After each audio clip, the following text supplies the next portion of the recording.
በሰው ልጅ ታሪክ ውስጥ እንግዲህ ከፍተኛውን የሰው ልጅ ሕሊና ከማረጋጋት አንጻር ክርስትና ከፍተኛውን ትረካ የያዘች እምነት ናት ብለናል። ከዛ መካከል ከክርስትና መካከል ደግሞ ተዋህዶ ወይ ደግሞ ቀጥተኛይቱ ተዋህዶ ቤተክርስቲያን ውስጥ ወይም ደግሞ እምነት ውስጥ የሚገኙ አባቶች ደግሞ የትኛውም የሰው ልጅ በተለይ በክርስትና ውስጥ ያልኖረን በተለይ ደግሞ ከሚታወቁት ብዙሃን ሰዎች ካሉበት ሃይማኖት ከተዋህዶ ውጪ ከክርስትና ውጪ ያሉ ሃይማኖቶች ውስጥም የማይኖር እምነት የለሽም ብለን የምንጠራው ሰው በሙሉ እምነት እንዳለው ትናገራለች ማለት ነው። እምነት እንዳለው ይናገራሉ አባቶች።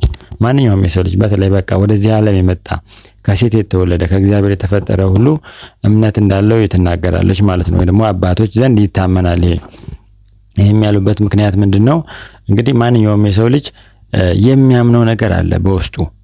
ወይ እግዚአብሔር የለም ብሎ ሊያምን ይችላል፣ ወይ እግዚአብሔር አለ ብሎ በሚያምነው ነገር ላይ የተለያዩ ስህተቶች ሊኖሩበት ይችላል። እግዚአብሔር የለሽም በሚለው የተለያዩ ነገሮች ሐሳቦች ሊኖሩት ይችላሉ። ብቻ ግን የሚያምነው ነገር እንዳለ ለዛ ለሚያምነው ነገር ደግሞ በተለይ ማህበራዊ ህይወቱን የሚመራበት ነው። የህይወት መርሆችን የሚከተልበት ስለሆነ ሰው ልጅ እምነት አለው ወይም ደግሞ ሃይማኖተኛ ነው ብለው ያስባሉ ማለት ነው። እናም የሰው ልጅ ሃይማኖተኛ ከሆነ ዘንድ ምንድነው ያስፈልገዋል ማለት ነው? ወይ ለእውነት በጣም የቀረበ መሆን መቻል አለበት፣ ወይም ደግሞ እውነተኛ መሆን መቻል አለበት። በተለይ ለእውነት የቀረቡትን የተሟላ አይደለም በማለት የችኛዋ ተዋህዶ ቤተክርስቲያን ወይም ደግሞ እምነት ሌሎችን ታወግዛለች ማለት ነው። ይሄ ትክክል አይደለም፣ የተሟላ አይደለም በማለት ወይም ደግሞ ለእውነት በጣም የራቀውን ደግሞ እምነት የለውም፣ ይሄ እምነት የለሽ ነው ብላ ታወግዛለች ማለት ነው። ታወግዛለች። እችኛዋ እምነት እንደዚህ ታደርጋለች። እንግዲህ በዚህ በተዋህዶ በቀጥተኛ ተዋህዶ ቤተክርስቲያን አባቶች ሁሉም ሰው የእምነት እንዳለው ወይም ደግሞ ሁሉም ሰው ሃይማኖት እንዳለው ከታሰበ ዘንድ ሁላችንም ወደ እውነተኛ ውጤት መድረስ አለብን ነው። መጨረሻው ላይ ወደ እውነተኛ ውጤት መድረስ አለብን። ሃይማኖቶቻችን እያንዳንዱ ነገር በእውነት ላይ እንደተመሰረተ እውነት እንደሆነ የእውነት ፍሬ ደግሞ ሰላምን፣ በረከትን፣ ሰው የሚፈልገውን ነገር ሰው የሚለፋው ደስተኛ ለመሆን ነው፣ ሰላም ለማግኘት ነው። በተለይ ደግሞ እነዚህን ነገሮች ፍጹም ለማድረግ የሚለፋ ነው የሰው ልጅ። ዓለም ላይ የምናያቸው ነገሮች በሙሉ ይሄንን ለማምጣት ነው።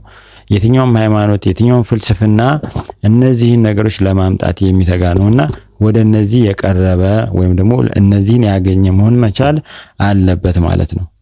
እንደውም በተዋህዶ በቀጥተኛው ሃይማኖት እነዚህን ማግኘት መቻል አለበት። አለበለዚያ ሃይማኖቱ ምንም አይነት ምስክርነት የለውም። በትናንሽ አመክንዮች ብቻ የሚኖር ነው ማለት ነው።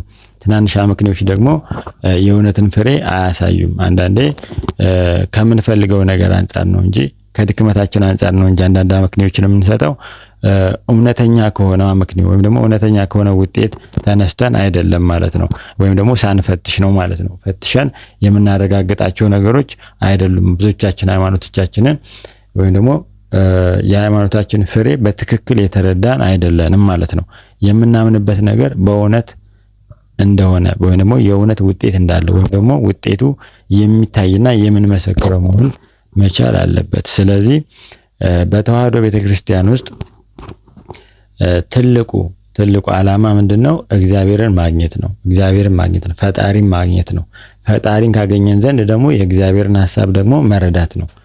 ከዛ በኋላ ፈጣሪን ካገኘነው በኋላ እግዚአብሔርን ካገኘነው በኋላ የፈጠረንን አካል እሱ ይሄንን መልክ የሰጠንን ይሄን እያንዳንዱን ቅርጻችንን እሱ ያዘጋጀውን ካገኘነው በኋላ ደግሞ እንደገና የእግዚአብሔርን ሐሳብ መረዳት ደግሞ ፍጹም ስኬት ይባላል ማለት ነው። ስኬቱ ያ ነው። የክርስትና ስኬት የእግዚአብሔርን ማግኘት፣ ከዛ ደግሞ የእግዚአብሔርን ሐሳብ ማወቅ፣ ከዛ በኋላ ውጤት ሰጪ እሱ ስለሆነ ሽልማት የሚሰጥ እሱ ስለሆነ ሁሉ ነገር ሊሰጠን የሚችለው እሱ ስለሆነ እሱን ሐሳብ ተረድተን እሱን ወደሚያስደስት ነገር መምጣት ይኖርብናል ብላ ታስባለች ማለት ነው። ስለዚህ በክርስትናችን ውስጥ እግዚአብሔርን እንዴት ልናውቅ እንችላለን?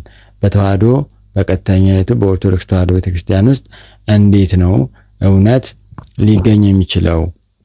ወይም ደግሞ እግዚአብሔር እንዴት ሊታወቅ ይችላል? እግዚአብሔር ሐሳቡ ምንድነው የሚለውን ደግሞ ለማየት እንሞክራለን ማለት ነው። ይቆያል።